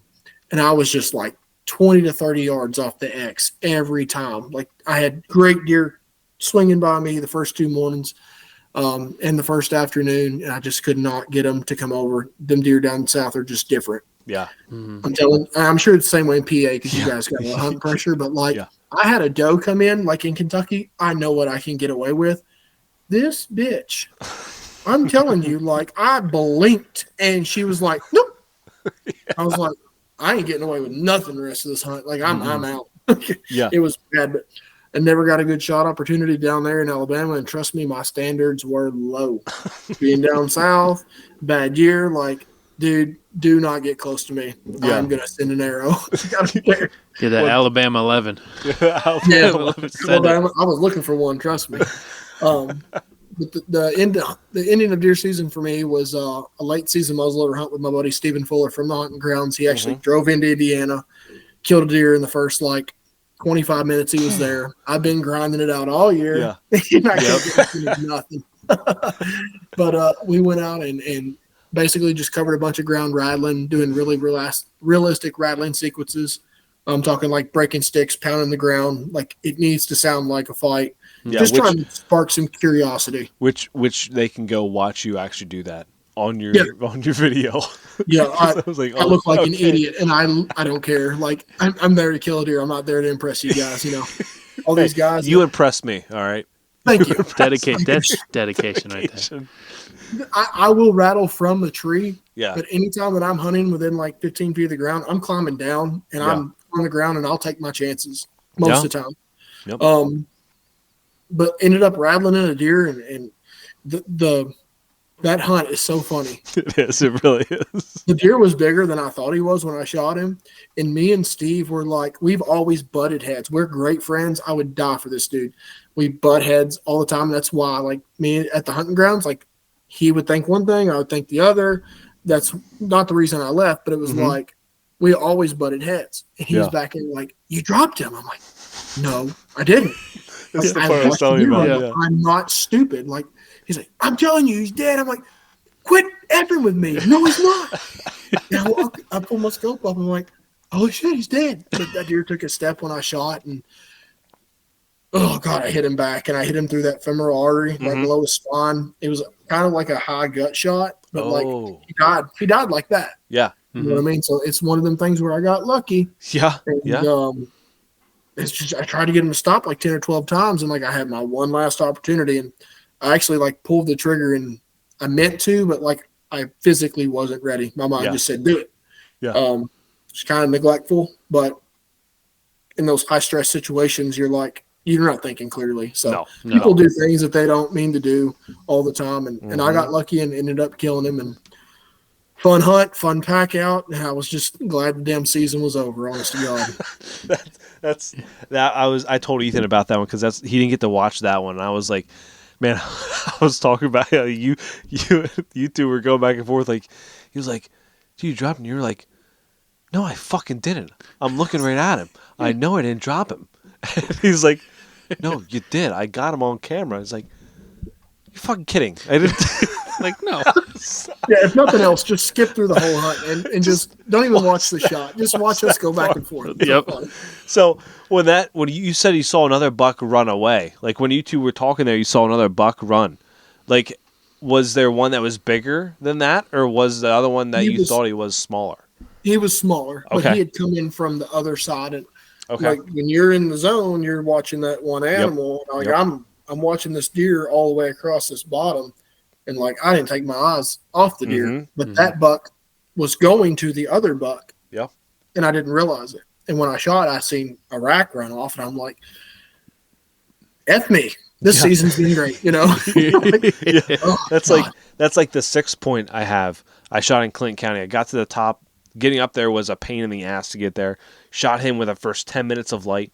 Go over to him. He's still alive and kicking, so I cut his throat to just end his life pretty much. And I look back and there's like 3 other buck just running down, like these like big buck running down these pathways. I'm like, oh my God. You would have waited 5 minutes. Yeah, well, that's the thing. Like we talked about, like I'm not gonna wait because you don't know what's gonna be the next one. Like that was my first real mountain buck ever, and like he was legal, and I was like, I just worked my ass off to get up here, like 2 hours to get up here to the top, sweating. Didn't even get changed or anything like that. Like still have just my t-shirt on with my orange on, and I'm just sitting up there on a rock, and steam is coming off me because I'm super hot. Yep. And he comes out. I'm like, I'm not going to pass him up because I don't know what the other ones are. But yeah, like that was exact same thing. Like there was buck all around me at that point. But now that spot there is blown up because I went up there before for a rifle, or recently, like 2-3 years ago, and there was people everywhere up on top there. So like there's no honey holes anymore here in Pennsylvania, unless you like. This whole narrative of you got to get X amount of miles from the road, throw it out the window. It's over. It doesn't exist anymore. I mean, I'm not going to say it doesn't exist anymore, but they're so few and far between. It's like you need to stop thinking about how far you can get from the road and find where the deer are either watching you walk in or secluded, overlooked spots. And that's why I love coming in by my water. Yeah. Yeah. I mean, I found so many really good scrapes right off of roads, or like heavy trails right along roads, because everyone wants to get far away from access or easy access. That now it's like, okay, now deer will, I feel like it's like a 3-year time frame, right? Like a 3-year switch. Like you have 3 years to really hone in on that. So right now you have like 2.5 years until it switches back to going deep again. Like you have that whole. I was going to show you something. So this deer right here, I know everybody can't see that. I don't even know if you guys can see it because of the glare. Oh, right there. Yep. Oh my god. That deer was actually watching me kayak in. Really?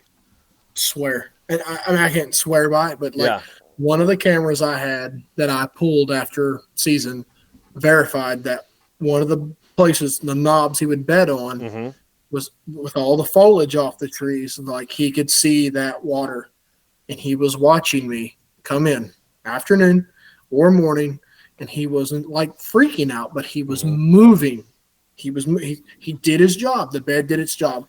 He spotted danger. He was somewhere he could see, wind blowing over his back. Every morning that I could recorded, like he was watching me come in, and he would move off, and I'd get a picture of him leaving. And it took me bumping that deer so many times for him to move to the complete opposite side of the WMA and throwing a dart at a map after I basically sat there one night and was like, where the hell do I not have him? Yep. Like, I haven't had him in weeks. And I literally climbed a tree and he was there. Like I don't want to say what he was like bedded in, but like I couldn't have done it any better. Like I hung like 6 feet off the ground and got down and rattled and climbed back up. And like 2 minutes later, he was standing there at the water's edge. And I'm like, holy shit, there he is. Like, I can't believe I found him, and I ended up shooting him with a muzzleloader. Yeah, I think deer are very smart, obviously. And like,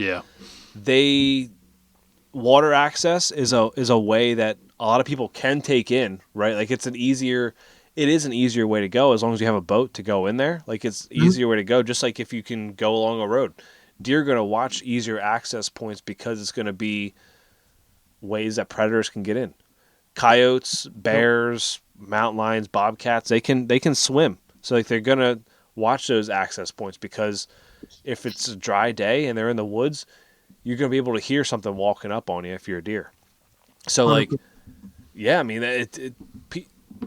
you just got to think outside the box. Stop listening to this damn podcast saying go deep. Stop it. Yeah, Stop. Get on the Leeward Ridge and follow the military crest right over to a thermal hub, and you're going to be in them. Yeah, yeah, yes. I feel like that's one thing. Like with everyone wants that quick instant gratification with hunting. They want to know that where do I set up right now to be successful to get that big buck down. Mm-hmm. It's going to be different everywhere across the country. Right. Everywhere. Right. Because I'm a fan of Jake Bush, and I think he is a very good woodsman. Mm-hmm. And like the shit he preaches about these thermal hubs he's getting these deer on in like July and August, the best scrapes that I can find within 10 miles are not being touched until October. Yep. They won't hit the licking branch. They will not paw the ground. They do not exist in these areas. Mm-hmm. So where he's finding these deer doing that, that's his niche. Yeah. Like he's got it figured out. Mm-hmm. And I sure as hell don't. Yeah. I had one up in Clinton County where I had it was a beech tree with 4 nice sized scrapes underneath it. Hung a camera where I could see every single scrape. I hung it in April. It was not hit till September. So like, and it was only like a couple days, and then it poof, it would be sporadic then. Yep. Like it was like, in certain areas it's going to be different. Like certain areas are going to be hot certain times. Like in the valleys up in Clinton, it's going to be hot because they can catch when the thermals are falling, they can catch everything down there. The bucks can just travel right there just because how big the mountains are. It's just, it's crazy, but it's also freaking cool to know how different every area is because like, doesn't matter how good of a hunter you think you are, you can go to a new state and you're completely like, you're a brand new hunter. You're right out of your mother's womb and you don't know shit about shit because these deer are just doing something completely different. And I love that. 100% right. I love that so much. Yeah, we have, I mean, up at the cabin, there's a spot. The first time I found it, beginning in November. I mean, littered with rubs, little scrapes, a couple licking branches. I was like, oh, this is top. I got to be here. I'm going to put a camera up at the end of the season. Let's see all the deer coming through. If they come through spring, summer, there ain't a damn picture on there. There's nothing. Everything dries up, gone, and it doesn't show up until that November time frame. And it's like, oh, well, where did they go? And they only show up for a couple weeks. That's the fun part of it, to figure out where they go, which is what I want to try to do this year. It's fun. Like I don't want to be the best. I don't want to be. I don't want to be a well-known hunter because it's like I don't want to know everything. I don't want to be someone who tells everyone something. Like I want to just have fun, get out there, and enjoy the whole thing. Like I feel like once you start killing really big bucks every single year, it's like then you put pressure on yourself to kill big bucks every single year. No. Yeah. No, I constantly feel not pressured to kill a big deer, but like to do something because, YouTube ain't shit to me as far as like money wise. Like it pays for a lot of tags here and there. Yep. Some videos do really well. Some of them, like I've got a couple videos that are in the mid hundreds ranges and they've made like 4 pennies. Like it's hilarious. Yeah. How it works. Yes. But yeah, I don't know. It just ain't nothing to me. I can tell you that. Yeah. I enjoy doing it, but I do it for me, and it ain't for the money. That's for sure. I do feel pressured to constantly get stuff out there. At some point, you have to be like, you have to have quality over quantity. Absolutely. Like I love Lane. Lane reached out to me when I went and hunted Maryland years ago Mm-hmm. and was super cool. Like Yeah. he actually invited me to come hunt a spot with him, and it was a little bit further away than I wanted to drive. So I actually didn't do it, but we've met a couple times since then. But everything he does is a lot like mine as far as being real and stuff. But like I'm as basic as it get when it comes to like editing hunts. I'm not using mics. Mm-hmm. I don't use any mics. The audio is what the audio is, and the video put together is nothing fancy. It's not Seek One. It's not Midwest Whitetail. Yep. It is like if I was watching somebody go through the woods and decide how they're hunting, how they're setting up, and what they're doing as everything's coming together. Yep. That's how I'm going to put all my stuff together. And I can put together a 25-minute video if I sit here on this laptop with all my shit uploaded already, and I can have it done in 2.5 hours. Yep. 2.5, 3 hours. If I killed a buck in the morning in November, I could probably have the damn hunt done and uploaded to YouTube by 9 o'clock that night if I wanted to. Right. Because I'm going to get to work. I'm going to get it done. I don't have a bunch of fancy edits. I'm not going to set my camera up and, video me walking by, then walk back and grab the camera. Like, no, that's not how shit works. Like, I'm trying to get in and out of the woods as quick as possible. Yeah. So my wife will stop yelling at me. Yeah. Maybe I'll get my damn wife on my back. Hacking out this damn deer in her. I love that. So to wrap this whole podcast up, because the one thing you want to talk about, and it's the technology part. Like I know we hit on that a lot, but is there something in the technology world that you think that shouldn't belong in hunting at all? I don't have a say-so in something like that. Yeah. There's things that I don't agree with. Yeah. Like you mentioned earlier that you've killed a couple deer with a crossbow. Mm-hmm. Like in Kentucky. Mm-hmm. Personally, me, I don't think that you should be able to carry a crossbow if there's not something wrong with you for 4 months of the season. Mm-hmm. We used to have a 10-day crossbow season, and you could use them during like the gun season. Mm-hmm. And I thought that was fair. Yeah. There's not a lot of places early season that you're shooting a deer, 60, 70 yards through the woods. Yep. And I've shot a deer with a crossbow before. Mm-hmm. I wouldn't carry one of them damn things more than 200 yards if it was up to me. They're heavy. They are heavy. Yes. They're a pain in the ass. I can't imagine having to reload one of them in a saddle. I don't even think you can. I cannot imagine having to do that. Like it would be the biggest shit show you've ever seen in. That would be funny to watch, though. To be honest, It someone would be. reload a crossbow in a saddle, like they start. I don't even know what happened. You'd be trying to pull on yours. Just things like that. Like I don't know. That's probably my biggest pet peeve. Okay. Is I hate seeing guys take the super easy way out and running with one. And Mm-hmm. I hurt my shoulder playing baseball in high school. It's like, dude, me too. Or whatever, I play football and I'm constantly working with my arms and lifting heavy wires and stuff. It's like my shoulders hurt me too, but it doesn't hurt to shoot a compound. Mm-hmm. And I don't know. No, That's probably the newest technology that I don't agree with. And what really bugs me is you go to ATA show now. Mm-hmm. There's no good bow companies there. No. Matthews isn't there. Hoyt, Elite, Bear is like the only like real older reputable brand bow that's there, and there's 3,000 crossbow companies. Yeah, my local shop, like my bow tech, that's his main source of income now because everybody's freaking got one. He hates working on the damn things. He's like, and they're a little bit harder to work on than a compound and whatnot. It's like I see guys my age running around and using one like nonstop. It's like, come on, man. Like, and there's guys out there running with a longbow right now that are looking at me running a compound. It's like, he's cheating too. Yeah. It's all relative, but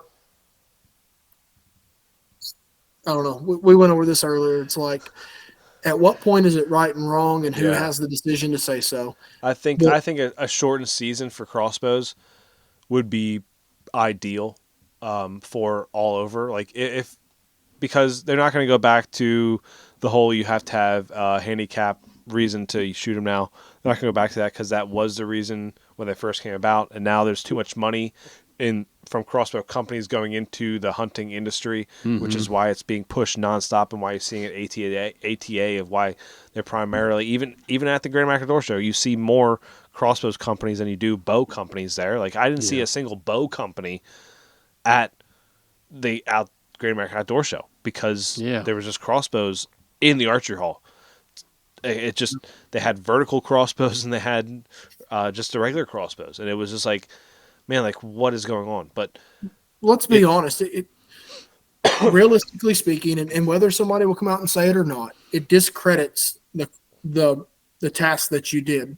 Like the world record deer, I think, or whatever it is that come from Indiana. Yeah. Got you with the crossbow. Like the was that the Huffbuck or was that the? I think so. Yeah.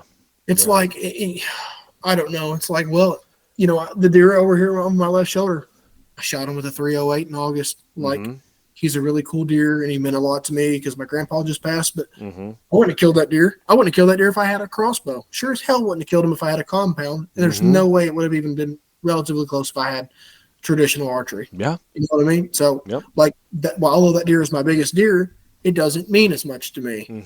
And I don't know. It's just one of them things. It's all relative to you and whatnot, and who the hell are we to say this and that. But like when people take the easy way out just to kill like a big deer or something like that, like, you know, oh, I've got this big 180-inch deer coming up my food plot, but I can't ever get close enough to him.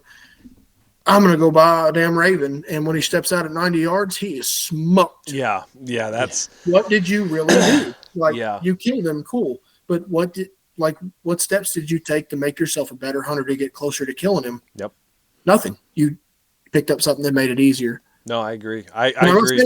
I haven't done things like that because I have, but you can't beat your chest and say I'm the king of the jungle when you're constantly cutting corners and taking the easy way out. No, I agree. I completely agree because there's a lot of technologies being put on crossbows now that I find that it's making more people hate crossbows because it's like, you know, certain people, like for me, I got into crossbow hunting because it got me into archery hunting. And then now I worked myself a way up to a compound because I was like, I can do this. I have the time to put in with a compound. You know, certain people don't. Like Ethan, you don't feel like you have the time to put in for a compound. Also, you probably never would have gotten into archery hunting if you never won the crossbow. Yeah, so exactly. I hunt. That's what I'm saying is like you're going the right direction. If you start with something like that, that's different. But if you've started with something else and you're going backwards, that's way different ball game. Yeah, right. You know what I'm saying? Like, I think if they get somebody outside, that's freaking awesome. Yeah. And if you've only got like 10 or 12 days to hunt a fall, who the hell cares? But if you're packing it all season, you know it's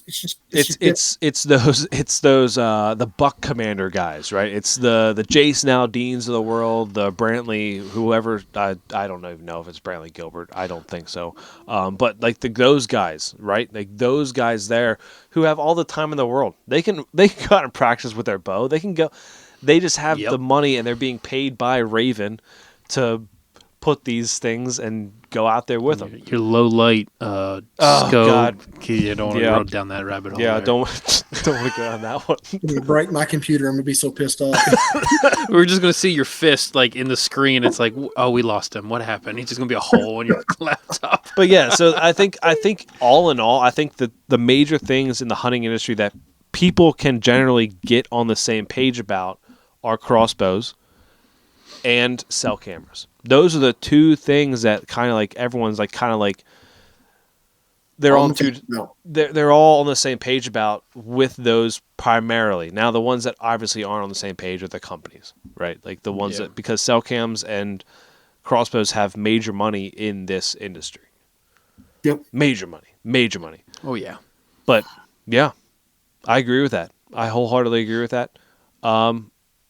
So I wanted, what would be, this is something I want to ask everyone now. Okay. What would be your entrance song if you were on WWE? If you were coming down that runway, smoke was coming out, and all of a sudden, you know, here comes Jacob Emery. Coming down. First of all, what do you think your name would be? And then also, like, what would the song be? I could not tell you my name. Okay. I could not tell you my name, but let's see if I can go. I think we had Seek and Destroy. Seek and Destroy. Seek and see. I couldn't hear it because I think we have noise cancellation on. That's good. Seek and Destroy by Metallica. Oh yeah. You probably can't hear this either, can you? I can't. That's cool. Okay. All right. Okay, I like it. I like it. go. So far, we had Drew from Bull Path. We had him with Little Kanye. Little Kanye coming down. Yeah. And then we had you with Metallica. So we have a good mix of things right there. Yeah. That's a very wide spectrum. Yeah, it's all over the place. I love it. A little bit of everything. I love it, man. Drop where people can follow you. Go check out your videos, all that kind of good shit. As far as me on Facebook, Jacob Emery, Emery. Other than that, my Instagram and my YouTube is both DO3 Outdoors. It's pretty easy to find. I think even if you type in my name on YouTube, it'll pull up all my videos. But guys can find me there. I don't push a lot of stuff. I'm not, the guy at the beginning and end of every video. Guys, be sure to like, subscribe, and hit that thumbs up. I'm never gonna push somebody to subscribe. Like I might mention subscribing if you want to see the rest of my videos and or if I've got something coming up, whatnot. Yeah. But just it's there. If you like it, great. If you don't, move on. If you don't like it, you can comment you don't like it too. And I'm to the point now where I've got my own thing where I can clap right back at you and have no repercussions. So be ready. I don't have no feelings. I love it, man. Hurt yours. I love it, man. It's perfect. Thank you for coming on the podcast. I really appreciate it. It was a great talking with you. Hopefully, if you come up to PA, hit us up and we'll go hunting together. Or if we come down south.